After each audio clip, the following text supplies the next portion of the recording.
Hai teman-teman, selamat datang di channel artikel YouTube. Channel pertama cerita Kenshin. Kali ini admin upload lagi ya. Makasih. Kisah pemuda kaya, anak bos besar, pemilik 73 perusahaan, yang menjadi cleaning service. Episode 329. Kenshin, yang bersama Kaori, lagi dalam perjalanan ke desanya Rena. Mereka yang melewati jalan tanpa hambatan. Kenshin yang bicara dengan Kaori saat dalam kecepatan tinggi, sampai tak menyadari ada mobil di depannya. Kenshin pun tak bisa menghindari. Mobilnya itu menabrak begitu saja, dengan keras sekali, hingga bagian depannya terbakar. Untungnya banyak orang yang sigap menolongnya. Kenshin dan Kaori kini di rumah sakit. Mereka mendapat perawatan. Tak lama berselang, 1 jam pun terlewat. Keluarga di rumah pun belum ada yang tahu. Saat itu kondisinya Kaori mengalami luka bakar hampir 20%, dan itu mengenai wajahnya. Wajahnya Kaori yang cantik jadi berubah seketika. Setelah hal itu, 3 jam pun berlalu. Kini ayah dan mamanya Kaori sudah mendapat pemberitahuan dari dokter yang mengatakan kalau putrinya lagi dirawat di rumah sakit yang ada di luar kota. Ayah dan mamanya Kaori pun dengan cepat-cepat segera menuju ke rumah sakit itu. Begitu halnya ayahnya Kenshin, yang juga sama mendapat kabar tersebut. Bos besar pun demikian, bersama mamanya Kenshin, langsung segera menuju ke tempat lokasinya. Kini, 3 jam pun sudah terlewati. Kaori nampak tersadar, ia sudah bisa melihat, namun wajahnya nampak ada perban. Dokter pun berkata, "Mbaknya istirahat saja, jangan bangun dulu. Mbaknya belum boleh banyak bergerak, entar lukanya jadi terbuka." Namun Kaori itu bilang, "Dok, mana kekasih saya, Dok? Di mana dia, dokter? Di mana Kenshin? Apa baik-baik saja ya, dokter?" Dokter itu pun menjawab, "Oh, kekasih mbaknya baik-baik saja. Lagi ada di dalam, sedang menjalani pemeriksaan. Sebentar lagi akan keluar." Kaori pun lalu jadi tenang. Meskipun tangan dan kakinya penuh perban semua, dan Kaori bertanya, "Dok, apa wajah saya ini nggak bisa baik lagi ya, Dok? Apa nggak bisa kembali seperti semula?" Dokter itu menjawab dengan bahasa yang halus, "Mbaknya tenang saja, yang penting Mbak dan Masnya selamat. Semua pasti baik-baik saja." Dokter wanita itu tak bicara tentang wajahnya Kaori yang bisa kembali lagi. Beliau hanya mengalihkan jawaban pada umumnya, agar pasien ini tak terlalu memikirkan. Tak berselang kemudian, Kenshin pun keluar, dengan perban melingkar di sekujur tubuhnya. Kaori pun melihatnya, dan menangis pula. Kenshin lalu mendekati, sembari ia bilang, "Sudah-sudah Kaori, yang penting kita selamat. Semua sudah terjadi, ini takdir yang tak bisa dihindari. Kamu jangan menangis ya." Saat itu dokter di situ sudah masuk ke dalam, dan Kaori menjawab Kenshin, "Say, kamu nggak apa-apa ya? Aku khawatir banget nih akan kamu semenjak tadi." Kenshin menyahutnya, "Aku yang khawatirin kamu, Kaori. Aku nggak kenapa-napa. Kamu lihat kan, aku bisa jalan." Kaori pun jadi senang. Lalu ia berkata, "Tapi Say, wajahku ini kena luka api, Say. Aku khawatir nggak bisa kembali lagi. Aku nggak cantik lagi, Say. Kamu gimana entar melihatku?" Kenshin pun menjawabnya, "Aku udah cinta mati sama kamu, Kaori. Bahkan apapun aku berikan, termasuk diriku ini. Jadi meskipun kondisi kamu seperti apapun, aku tetap sayang kamu. Aku akan menikahimu. Dan ingat, Kaori, luka itu bisa disembuhkan. Apalagi luka luar, pasti bisa, Kaori. Kamu jangan khawatir ya, aku sayang kamu." Kenshin mengecup keningnya Kaori, dan Kaori pun tenang kembali. Namun, tiba-tiba, Kenshin muntah darah. Dirinya jatuh di pelukan Kaori. Kaori yang mengetahui itu langsung berteriak, memanggil-manggil dokter. Dokter pun segera keluar, 2-3 orang, lalu memeriksa Kenshin. Dan satunya berkata, "Ini harus cepat dilakukan operasi. Kita harus mengeluarkan pecahan logam di dadanya. Kalau tidak pasien ini tak bisa bernapas." Rupanya, di waktu kecelakaan itu, mobilnya yang menabrak begitu kerasnya. Reaksi Kenshin yang secara tiba-tiba, ia melindungi Kaori, menghadangnya dengan tubuhnya sendiri, agar Kaori tak terkena benturan.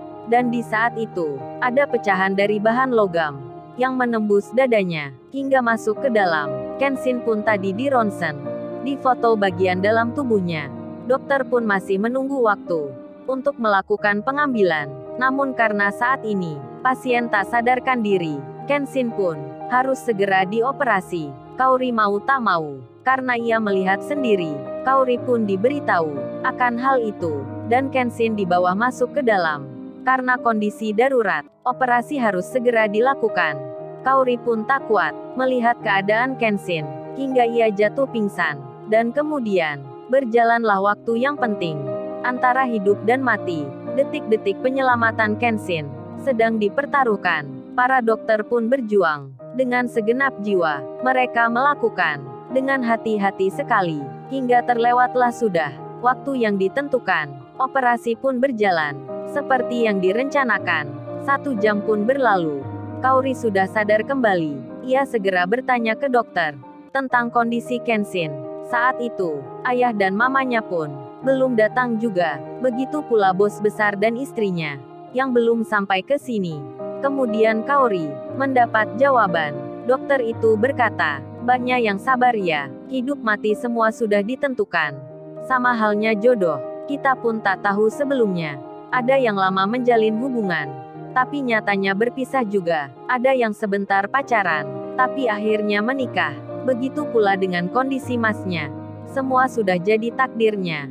Kami sudah berusaha, tapi takdir berkata lain. Kekasih mbaknya meninggal baru saja. Kami turut berduka." Kaori, ketika mendengar itu, ia tak siap sekali. Jantungnya tak bisa berhenti untuk bersikap tenang, karena Kaori tak mau ditinggal oleh Kenshin. Kaori pun berteriak dengan sekeras-kerasnya. Dipanggilnya nama Kenshin secara berulang-ulang. Mama dan ayahnya pun datang masuk ke kamarnya Kaori. Pak Hendry segera bilang, membangunkan putrinya yang berteriak itu. Pak Hendry itu bicara, "Kaori, Kaori, kamu kenapa? Ayah di sini. Ayo kamu bangun." Mamanya pun demikian, memanggil putrinya. "Kaori, Kaori, ada apa Kaori? Kamu berteriak seperti ini. Mama ini di sini." Kaori pun terbangun. Langsung saja ia menangis, memeluk mamanya. Kaori bicara, "Kaori bermimpi ma. Kenshin meninggal." Mamanya pun menjawab, "Udah Kaori, kamu jangan menangis. Kan cuman mimpi. Kamu tidur nggak berdoa ya?" Pak Hendry pun jadi tak khawatir. Rupanya Kaori bermimpi. Beliau pun keluar lagi, melanjutkan tidurnya. Dan Kaori bilang, "Tapi Kaori takut ma.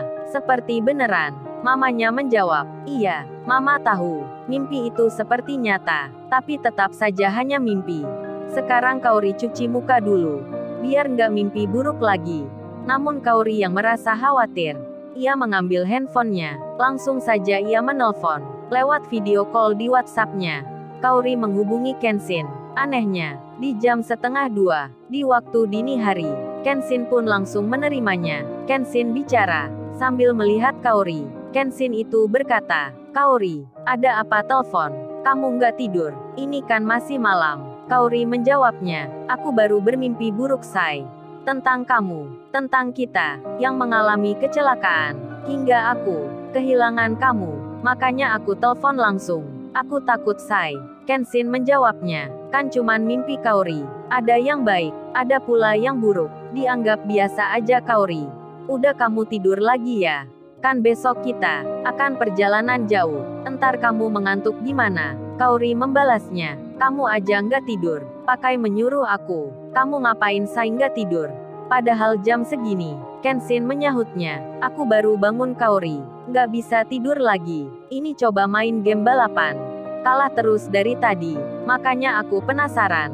Sampai aku pakai nama kamu. Barangkali aku menang. Tapi ternyata malah kalah juga. Sering menabrak pula. Hahaha." Kenshin tertawa. Kaori pun menyahutnya, "Oh jadi itu ya say. Alasan aku bermimpi. Kamu pakai namaku untuk game balapan ya. Nakal kamu say. Udah buat aku mimpi buruk." Kenshin menjawabnya, "Ya nggak ada maksud gitu Kaori. Kan nama yang aku pakai ini nama cewekku sendiri. Kan nggak salah ya, meski aku nggak izin ke kamu." Mamanya Kaori pun mendengarnya, putrinya yang disebut Kenshin. Beliau pun tersenyum saja, dan Kaori bilang, "Tetap aja say kamu nakal. Udah sudahin saja main gamenya itu. Entar aku mimpi lagi gimana? Kamu cepat tidur, say. Aku marah lo kalau kamu tetap gitu. Kenshin menjawabnya. Iya Kaori, ini aku matiin gamenya. Kenshin pun mematikan permainan itu. Ditunjukkannya ke Kaori. Kaori pun bicara. Ya udah, Aa tidur ya sekarang. Besok kan jemput aku. Oh ya, entar makan paginya sama aku ya, makan di rumahku. Kenshin menjawabnya. Iya Kaori, aku akan datang menjemput cewekku yang cantik. Kaori pun senang, tersenyum-senyum. Dilihat mamanya, hatinya pun kini lega. Ternyata semua hanya mimpi. Dan Kenshin mengirim pesan dengan ucapan mesra. Kaori pun membacanya, lalu ia membalasnya. Ih, nakal banget ya kamu. Udah berani menulis seperti ini. Awas nih, entar aku beritahu mamaku, biar kamu dimarahi. Kaori pun senang mendapat pesan itu. Lalu, bagaimana kisah selanjutnya? Subscribe channel ini untuk episode berikutnya. Terima kasih. Jangan lupa ya guys, untuk kelanjutan ceritanya ada di artikel YouTube. Jangan lupa subscribe ya guys, dan tekan notifikasinya